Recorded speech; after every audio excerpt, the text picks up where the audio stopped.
ഏറ്റവും ഇനി അങ്ങോട്ട് വരാൻ പോകുന്നത് ഓൾ ഇന്ത്യ ലെവലിൽ വരുന്നതാണ്, ഓൾ വേൾഡ് ലെവലിൽ വരുന്നതാണ് നോളജ് സിസ്റ്റത്തിനെ, അറിവ് സമ്പ്രദായത്തെ മുഴുവൻ എടുത്തിട്ട് പാരമ്പര്യമായിട്ടുള്ള അറിവുകളെ മുഴുവൻ ശേഖരിച്ച് അതിനെ റീക്രിയേറ്റ് ചെയ്യണം, പുനരാവിഷ്കരിക്കണം. കാരണം വർത്തമാന കാലത്തുള്ള ഈ ഭാവിയിൽ വരാൻ പോകുന്ന എല്ലാ സമസ്യകൾക്കും ഉത്തരം അതാണ് നൽകുക എന്നാണ് പറയുന്നത്.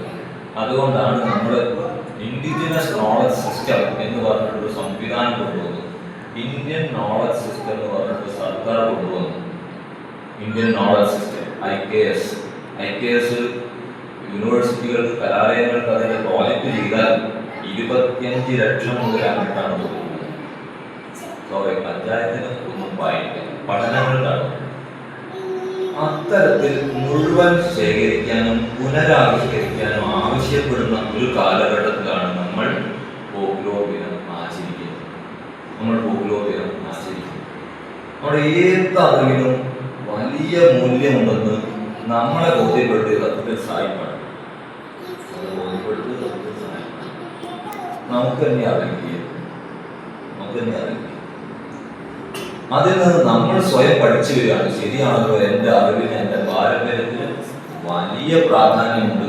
അത് എനിക്കുള്ള മാനസികവും ശാരീരികവും ബൗദ്ധികവും ആത്മീയവും ആയിട്ടുള്ള നിലനിൽപ്പിന് അത് ആവശ്യമാണ്.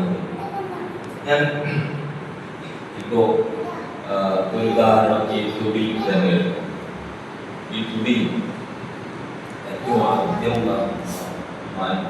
വാർഡ് നമ്പർ പറഞ്ഞ പോലെ പിന്നെ ആദ്യം ഉണ്ടായി എന്ന് ലോകത്തിൽ ആദ്യം വെച്ചാൽ ഭാരതം വിശ്വസിക്കുന്ന ആദ്യത്തെ ഇൻസ്ട്രുമെന്റ് ആണ് ഈ